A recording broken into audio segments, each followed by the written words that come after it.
live Friday. I hope you all have had a wonderful Christmas and holiday season. I'm really excited for 2024. We're going to dive into some 2024 space predictions. If you have your own, please type them in the chat or leave a comment because I would love to know whether you agree or disagree with some of my predictions or whether you have your own completely on a different topic. We're just going to go over some of my personal favorite today. It's always risky creating predictions, and I have done this in the past, and I've been, partially right, partially wrong. So no one can really predict the future. But when I have a certain expertise, and I have a pretty good indication that, things might go my way. And I tend to lean more on the pessimist side because I feel like a lot of the industry leads more on the optimism side, the hype side. Even though I am personally an optimist, I really hate the hype. So we're going to go into those predictions. And also, I'm going to be going over this really briefly, but if you want to actually get this in depth, go to astrolytical.com/subscribe, and you can subscribe to the newsletter where I put all of this in much more depth. That'll go out Monday morning. My name is Laura Forsick. I'm the executive director of Astrolytical. I have 20 years in the space sector. Happy to have you joining me. I am fuzzy. Why am I fuzzy? I don't actually know what's up with this. Lives. Am I less fuzzy? I'm less fuzzy. All right. So I'm going to be going and referring to different things here. But first, the title, right? Artemis II, not launching in 2024, even though it was currently scheduled for November. Oh, I got some, I got a lot of responses to just even that title on LinkedIn of people saying that they were sad or they hoped I was wrong. But honestly, anybody who's been looking at this for any length of time and really diving into it knows that this is obvious. This is not like something that is going to be questionable. This is actually really, really obvious.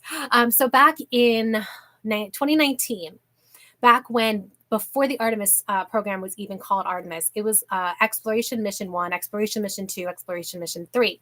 And Exploration Mission 3, EM3, was the title that we gave to the lunar landers, returning humans back to the moon. And that timeline said 2028. And then Vice President Mike Pence came in and said, actually, we're going to do that by 2024. Nobody truly knows why, but the speculation is because they wanted that within a time frame that could be in a second Trump administration, assuming that there isn't a second Trump administration next time. God help us.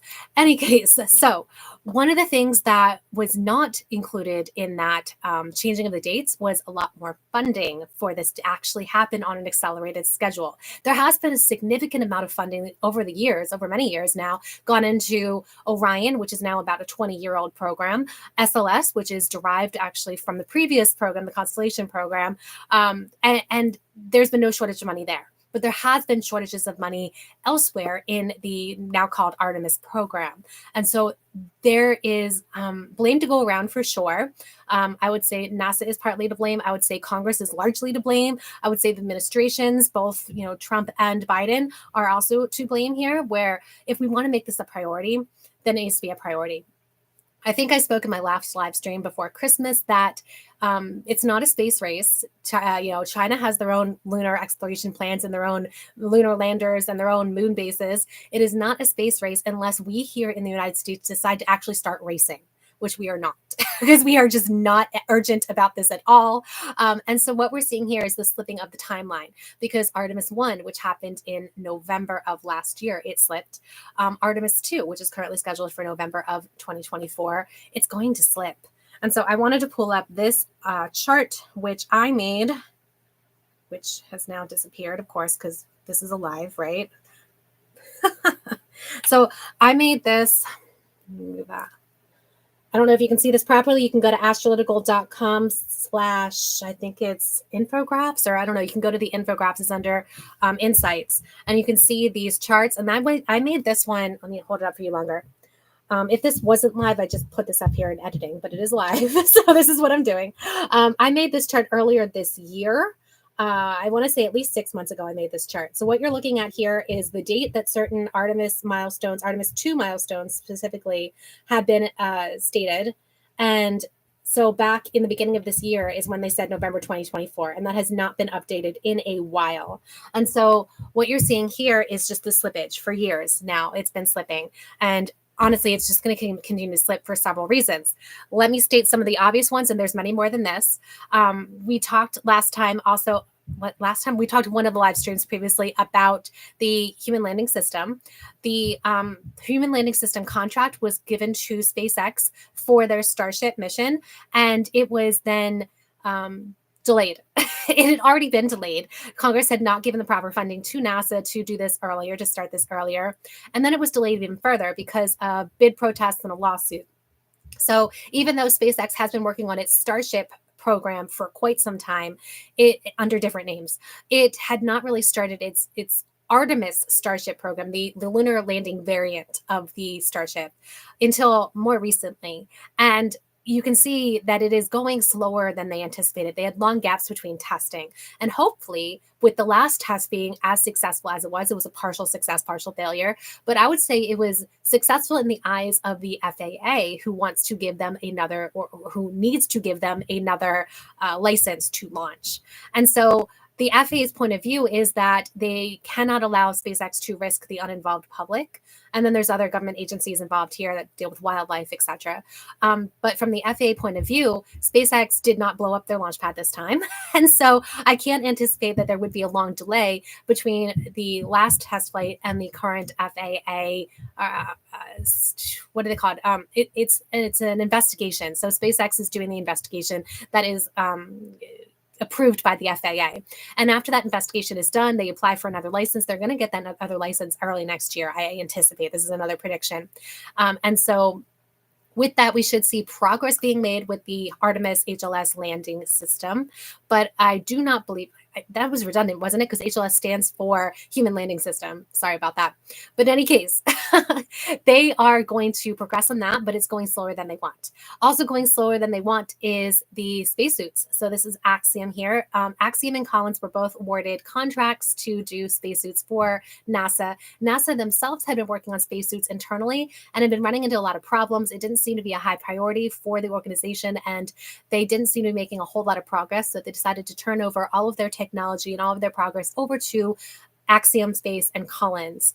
And Axiom did reveal earlier this year, sort of, what their spacesuits might look like, but it really wasn't. It was more like a PR thing. I really do think that they were just trying to get in the public eye because they are trying to get partners and customers and funding and all of that, which they're succeeding. So I can't blame them. But really, they hadn't made much progress at all on the spacesuits that they could publicly show. So Axiom, we do know, is delayed. And also there are other things that are being delayed here. There was slight problems with the Artemis I launch that I know that they're working on. And so to think that there's going to be a launch November 2024, it's just not realistic for a lot of reasons. The Government Accountability Office put out a report really recently, and the Office of Inspector General also put out similar reports this year stating how delayed all of this is going to be and how delayed it might actually be. And so the GAO report that came out November, I think it was written in September. It came out November or December. I don't know. I did a whole thing on it. Look back in my live streams. But they concluded that the mission would likely occur. This is the Artemis III mission would likely occur in early 2027. And they had other dates for the reasons why, all these little milestones that need to happen. And so if you're thinking that all of these little milestones need to happen for human spaceflight to occur, ignore the landings right now because HLS isn't needed for those landings. You still have a lot of things that need to have put in place. And I had a recording, a video that I was going to put out, that I did the recording, but I just decided not to publish it. Back when United Launch Alliance put out the announcement that they were going to launch their new rocket Vulcan on Christmas Eve, I recorded something saying, no, they're not. They're absolutely not going to do that. It's going to slip to 2024. And I decided not to publish that because I didn't want to be negative. But what I am slowly realizing is that it's not negative to speak truth. And so I had hoped that I would be wrong and that they would have launched Christmas Eve, but I was proven to be correct, even though I never published the video. And the reasons for this is because when you have a new rocket, when you have any new technology, and you have a lot of eyes on this technology and you really need to prove yourself, then you want it to work 100%. And so many eyes are on Artemis II. And something that Artemis II has that Artemis I did not have, and that the first Vulcan test flight will not have, is people. When you're talking about human spaceflight, it's immensely more cautious and complex. And this is just something I think has evolved over time, because I feel like probably in the earlier space program, it wasn't. I don't like to use the term risk averse here, but it wasn't necessarily that they were so cautious in what they did with flying humans to space. But now they're definitely much more cautious, because all eyes are on the return of NASA sending humans to to the moon, even if it's circumlunar. And this next flight is not only going to be NASA astronauts, it's going to be a Canadian astronaut as well. So they are going to be super, super cautious. I just try to check the chat. Okay, so one of the things that you can predict when there's humans on board is that they're going to wait until things are as safe as they can reasonably make it. They don't want any human loss of lives. They don't want Congress to have an investigation. They don't want international prestige to be affected. And this is a major part of Artemis. So this is, aside from the technical difficulties here, Artemis is a government relations program. I see this as a scientist. I'm a scientist, and so much of what we do with spaceflight, with government spaceflight, is international politics, government relations, geopolitics. And if we're in a competition, again, I'm not going to say race, but if we're in a competition with China, then we absolutely need to make sure that we are hitting those targets perfectly, even if they're not on time. Because for NASA and for a lot of companies, it's more important for them to be successful than to be on time. And you see this over and over and over again with NASA. Look at any major NASA program. And this is not just me speaking, actually. This is, I don't remember if it was a GAO report or an OIG report, but they have said the same thing, that NASA is way more concerned about meeting the milestones and making it as best as they can and being as successful as they can than they are about meeting budget goals and timeline goals. And so one of the things in that GAO report that I just referenced that just came out recently was that they were talking about a slip of, how many months? It's in my notes and I can't find it right now, but a slip of several months, which would bring that's where they got their estimate of early 2027 for an Artemis III launch. And the reason they said that is because they looked at all of the major projects that NASA has done within past 23 years, since 2010. And they set 23 years for the past 13 years, I meant math, for the past 13 years. And they took the average, but there's a flaw in that logic. The flaw being that most of those programs were not human spaceflight.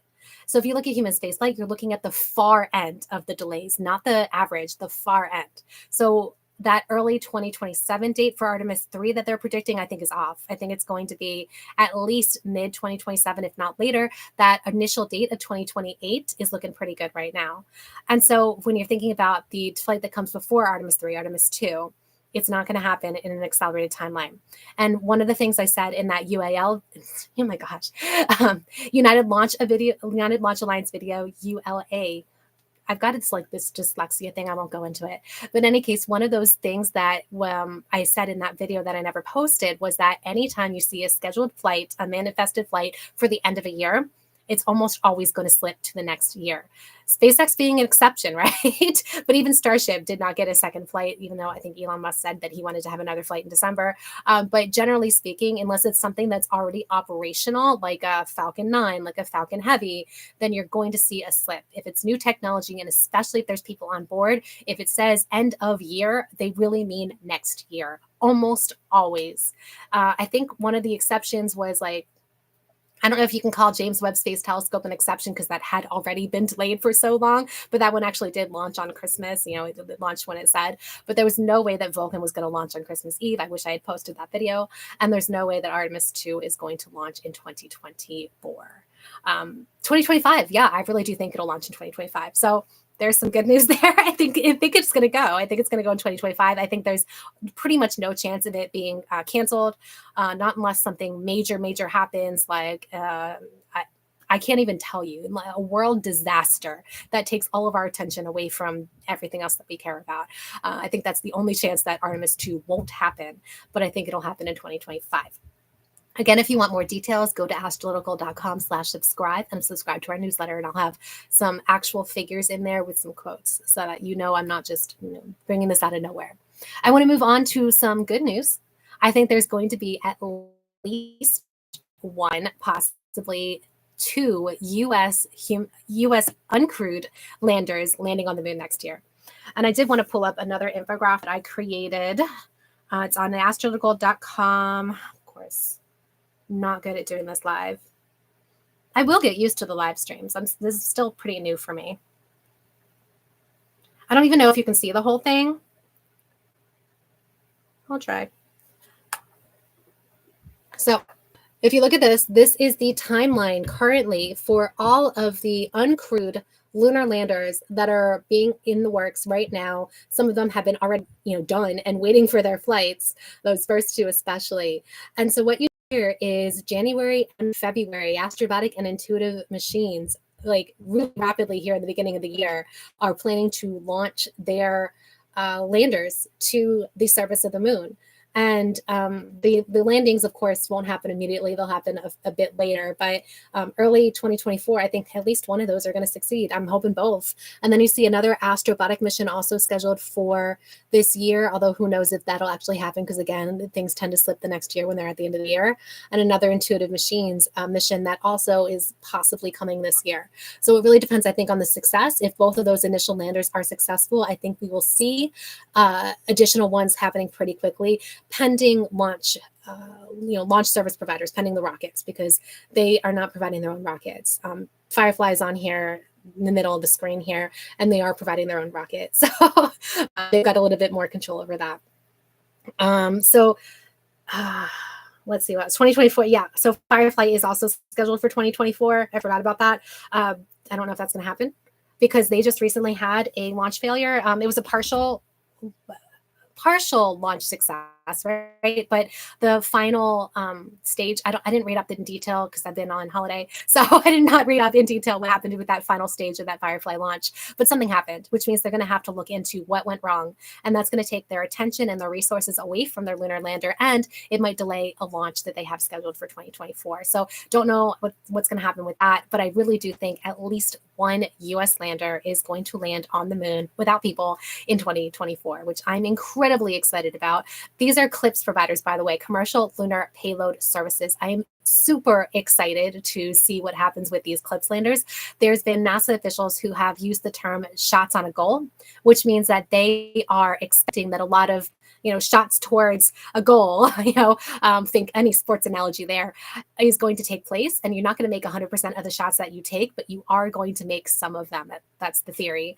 And I think that they're right. I think that, not all of these are going to succeed, but I do think some of them will. And I'm really excited about it. Other 2024 predictions, Dream Chaser. Dream Chaser has been a project that has been going on before Sierra Space existed, before Sierra Nevada took over from Space Dev. So almost 20 years, that Dream Chaser, the concept, I think it's evolved over time, but that concept has been in the works for so long. And now we have a space plane. Like it's there and you can see it. I'm so excited for this because I personally love the concept of a space plane. I don't know how well, Virgin Orbit failed. I don't know how well Virgin Galactic is going to do with their concept. It's a totally different live stream I might go into. Comment in the chat if you want me to go into that because I can go off on a rant. But I want to talk about the fact that we have not had a space plane return to a runway since 2011. That's when Space Shuttle retired. And that is crucial for life sciences research. If you have a payload that is alive, and I'm not even talking people here, I'm talking a payload that you immediately need to get off your spacecraft and analyze, then landing on a runway is so great because you don't have to wait. It's also not bobbing down in the ocean. It's a gentle, land on a runway, not like a splash down onto the surface with parachutes. In the space community since Space Shuttle retired. And I guess I am biased towards Space Shuttle because Dream Chaser will fill that gap that has been missing for so long. And I think it's gonna have to this year. I can't predict if it's gonna simply because it's impossible to know, right? Until you actually start testing, it really is hard to know if you're going to be able to succeed quickly or not. But I think we're going to, I know we're going to finally see some tests of Dream Chaser trying to get to space in 2024. I already talked about Starship a little bit, but I want to go to that because I want to say that Starship is going to have its first successful orbital flight in 2024. Yeah, I'm saying it. They were so close, really were so close to doing that successful suborbital flight with their last test. And they have such incentive. They have a fire under them, maybe pun intended, in order to really rapidly get Starship up for many reasons, right? They have it for their own the Starlink. Is it version 2? Is that what they're still calling it? Their Starlink payloads that they want to increase the size and cadence. I shouldn't say cadence. That's not the right word. Capability. The amount that they can bring to space at one time. Capacity. There's the word. They also have the incentive, of course, with Artemis, NASA being their number one customer. I don't know if it's number one customer in terms of money. I'm not sure, but I mean, it's number one customer in terms of their minds, right? It's a very, very important customer. They have Starship being attracted for other reasons, private missions. They've got Polaris 3. Is it Polaris 3? I actually did a thing on this and I can't remember which one it is, but it's one of those future Polaris missions is going to use Starship. It's got 2 other private missions that are currently contracted, Dear Moon Project and one by Dennis Tito and his wife. It has DoD interest. So Department of Defense wants to use it for transporting cargo really rapidly. And so Starship is very much in demand. And so there's very much incentive for SpaceX to make this happen. I think that Elon Musk, if he's not too busy with X, then he's hopefully going to put his time and energy into getting Starship operational. And of course, he's not the only one doing it. There's a lot of great people at SpaceX working on that. Vulcan and New Glenn. So United Launch Alliance's Vulcan rocket, I do believe will have its first success in 2024. That video I didn't post, it said it wasn't happening in 2023, but I do think it's going to happen in 2024. And ULA is the type of company that's not going to launch until it's ready. It's not going to launch until they're 100% certain, as certain as they can possibly be without, being soothsayers, that it's going to launch because they have a reputation. ULA has this very, very strong reputation of being reliable. They're not very quick, but they are very reliable. And of course, SpaceX now rivals them in reliability, I think. But that's just their reputation historically that they have hung their hat on, and why they keep getting DoD missions is because ULA is known at being reliable. So they want to make sure Vulcan succeeds, and not just for their customers, but for their buyers, because they are for sale. And there's currently 3 companies or groups that are currently looking to buy ULA that have been announced in the press. And so for whatever buyer is the one who bites the bullet and actually makes that bid, they want to make sure that they're buying a good solid rockets that are ULA is going to make sure that Vulcan looks very attractive to any buyers. New Glenn is another one though. So this is going to be hotly debated because there's a lot of people who think, and I agree, Blue Origin goes too slowly.